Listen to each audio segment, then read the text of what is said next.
Mita tersadar dengan keadaan yang kesurupan gitu. Lalu ia mengucapkan kata-kata, "Lampor datang untuk yang berdosa. Aku tahu pendosanya siapa." Dia yang mengundang Lampor ke sini sambil menunjukkan tangannya ke seseorang di hadapannya. Di sini aku nggak tahu yang ditunjuk Nining atau Neta ya.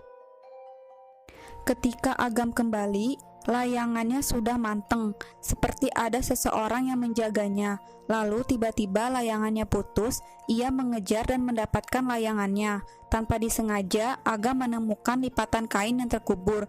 Ia penasaran, lalu mengambil dan membukanya. Tiba-tiba Bimo memanggil dari kejauhan. Seketika lipatan kain itu hilang, dan akhirnya Agam pulang bersama Bimo. Singkat cerita, Mita akan dibawa pergi untuk diungsingkan ke tempat lain karena Mita sudah bertemu dengan Lampor dan Lampor akan mendatangi dia lagi. Edwin ingin mencegahnya, tetapi apa daya, jika tidak kita semua akan kena. Edwin tetap berusaha menghalaunya dan dukun itu berkata, Lampor itu utusan Nyi Roro Kidul pencabut nyawa. Siapa berani melawan akan kena akibatnya. Edwin terdiam dan pasrah. Mita akhirnya dibawa pergi. Malam pun tiba. Yoyo yang baru saja bersama temannya pergi sendiri ke suatu tempat dan menghampiri tempat di mana Mita diungsingkan dan ditinggal sendiri untuk menjadi korban Lampor. Di sisi lain, Edwin tidak terima jika istrinya dituduh pembawa bencana atas teror Lampor. Ia memutuskan untuk pergi bertemu Mita dan mencari tahu kebenarannya. Setelah Edwin sudah berada di tempat Mita, ia bertemu dengan Yoyo. Lalu mereka mendengar suara Lampor datang. Mereka ketakutan dan bersembunyi. Sebelum Lampor itu mengambil Mita, Edwin langsung cepat-cepat menanyakan kebenarannya kepada Mita. Lalu ia menjelaskan bahwa sebenarnya yang pendosa itu mereka.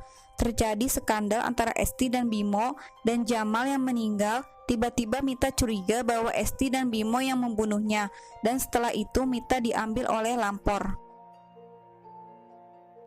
Malam berlalu, pagi pun tiba. Jam menunjukkan 4:30 pagi. Neta yang baru saja bangun dan mencari Agam. Tidak lama kemudian Edwin pulang. Lalu ia menjelaskan semua info yang ia dapat dari Mita. Dan Edwin berpikir bahwa dikorbankannya Mita itu untuk rahasia Esti dan Bimo tidak terbongkar. Neta yang menyadari Adam tidak ada, ternyata Adam benar-benar menghilang. Edwin yang tidak terima lalu pergi. Edwin yang belum tidur abis begadang langsung mencari Adam. Ia menanyakan satu persatu kepada warga dan bertemu Yoyo, lalu mereka mencarinya bersama. Di rumah, Neta dan yang lainnya sedang menerawang Adam yang hilang.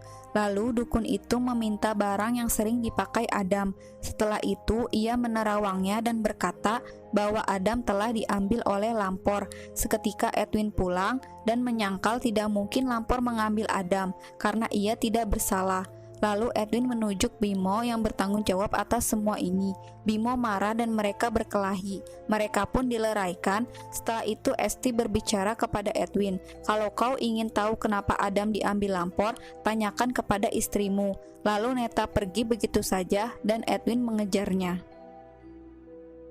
Dan akhirnya Neta menjelaskan kepada Edwin apa yang terjadi 20 tahun yang lalu. Yang seharusnya diambil Lampor itu Neta. Ia membiarkan adiknya yang masih bayi diambil Lampor. Neta selalu merasa bersalah. Di sini Edwin marah besar telah dibohongi oleh Neta. Ia hanya mengetahui adik Neta meninggal karena sakit. Selama ini makam itu kosong. Yang sebenarnya terjadi, adik Neta menjadi tumbal karena kesesatan ayahnya. Dan akhirnya Edwin membenarkan apa yang jadi tuduhan warga, bahwa Neta pendosanya dan pembawa bencana. Di sini di pikiran Edwin, ya udahlah yang udah terjadi itu masa lalu. Ia menegaskan bahwa Lampor gak berhak mengambil Adam hanya karena kesalahan Neta di masa lalu. Dan apapun yang terjadi, Edwin tidak akan membiarkan Adam diambil Lampor. Lalu Edwin datang kepada Yoyo dan menanyakan di mana Lampor berada. Yoyo mengetahuinya dan mereka bergegas ke sana. Di saat Neta masih menangis di kamar, Sekar menghampirinya dan berkata, "Ibu harus kuat. Ibu harus menunjukkan rasa sayang kepada anak-anak ibu. Sekar berkata seperti itu karena ia dapat amanah dari almarhum kakeknya. Neta yang penasaran dan ingin tahu, selama ini Sekar sering bertemu almarhum kakeknya, dan Sekar pun berkata, Agam atau Sekar pasti akan diambil oleh Lampor. Lalu Neta saat itu juga ingin pergi ke suatu tempat. Ternyata Neta pergi ke makam ayahnya dan mencurahkan semua isi hatinya. Ia berkata bahwa ayahnya tidak pernah sayang kepadanya. Ia kecewa, semua ini salah ayahnya. Ternyata Asti mengikutinya. Ia mendengarkan curhatan Neta dan menjelaskan bahwa ayahnya sayang kepadanya. Ia selalu menulis surat untuk Neta dan selalu mengharapkan Neta datang bertemu ayahnya dan memaafkannya. Lalu Asti berkata, salah besar jika menyalahkan ayahmu atas apa yang terjadi kepada Agam. Neta berkata, Esti lebih senang karena semua ini salah Neta. Padahal kita semua tahu Lampor datang meneror lagi karena ulah kalian skandal perselingkuhan Esti dan Bimo. Di sini Esti menjelaskan semua itu telah diketahui oleh almarhum ayahnya Neta, bahkan merestui. Lalu Neta mengulurkan tudingan apa yang ia ketahui dari Mita, sampai sebab kematian ayahnya yang telah dibunuh.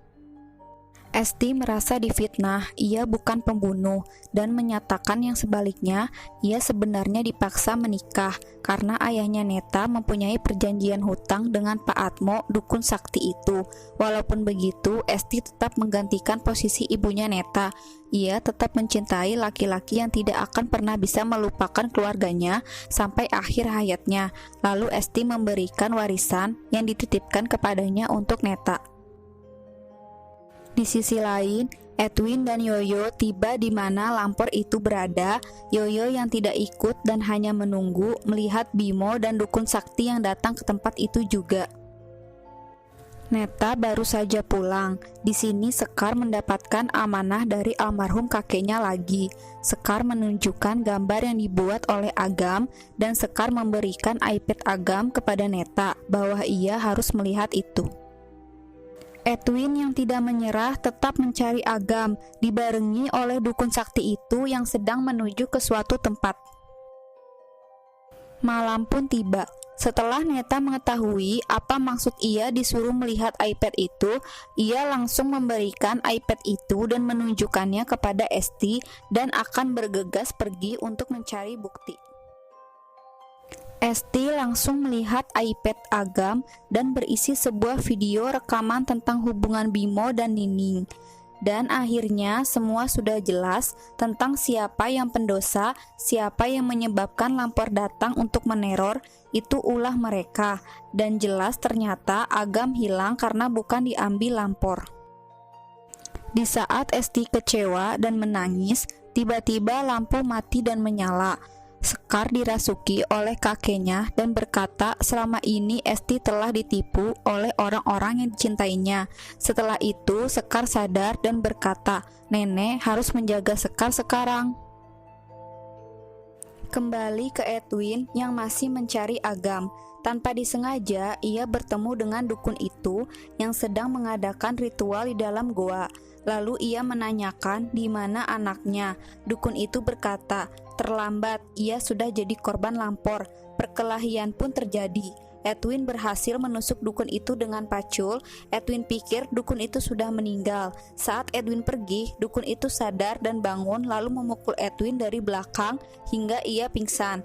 Lalu dukun itu pergi.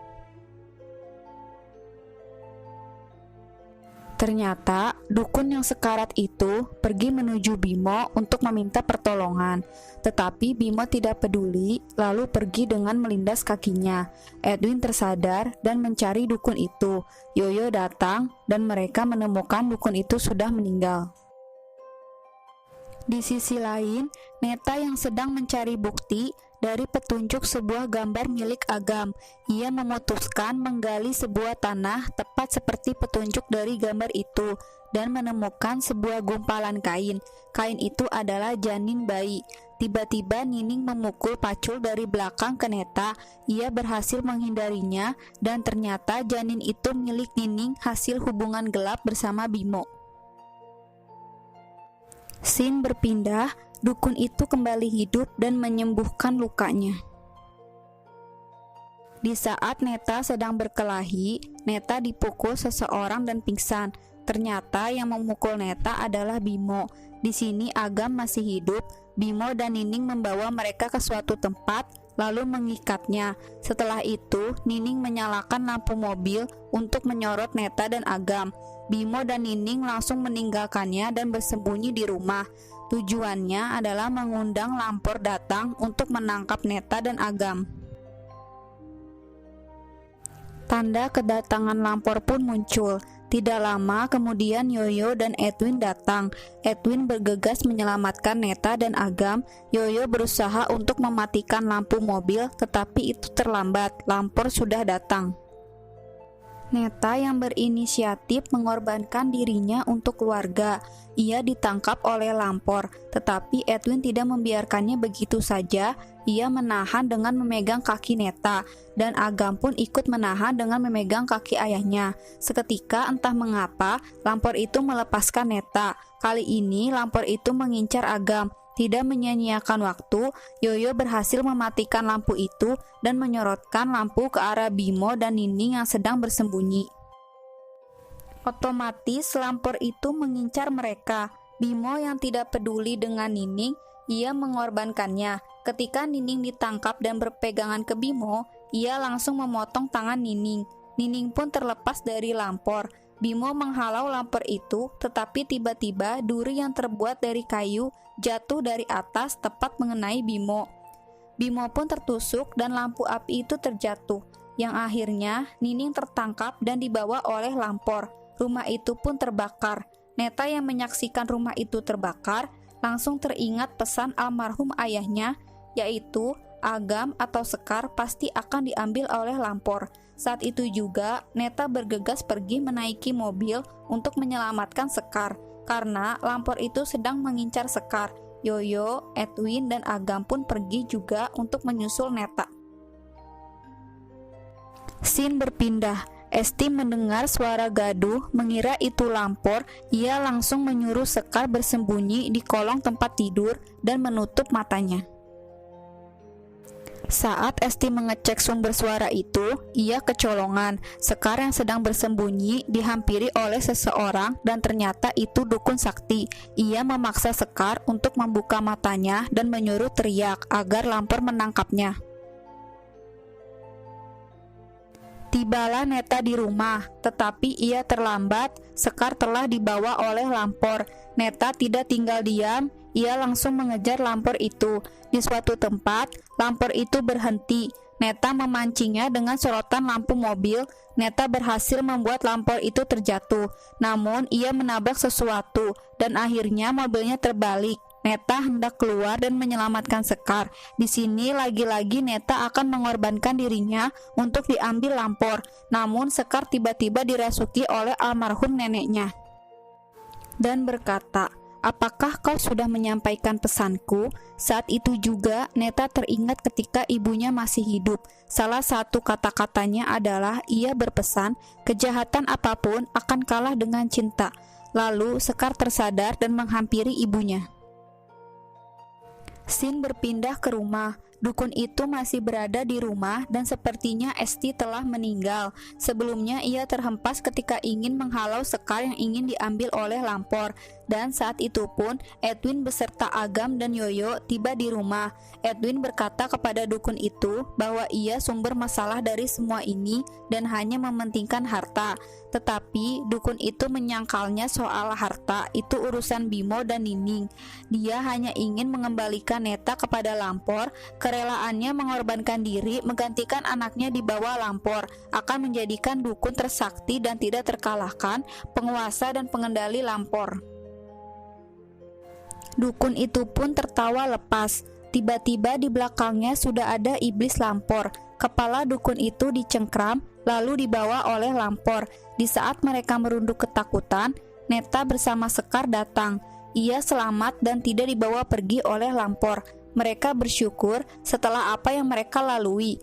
Neta meminta maaf ke Edwin dan Edwin menyayanginya dan cerita pun selesai. Terima kasih sudah menonton sampai akhir. Aku berharap kalian dukung channel ini. Dengan dukungan dari kalian, aku akan tetap semangat untuk mereview film-film yang lainnya.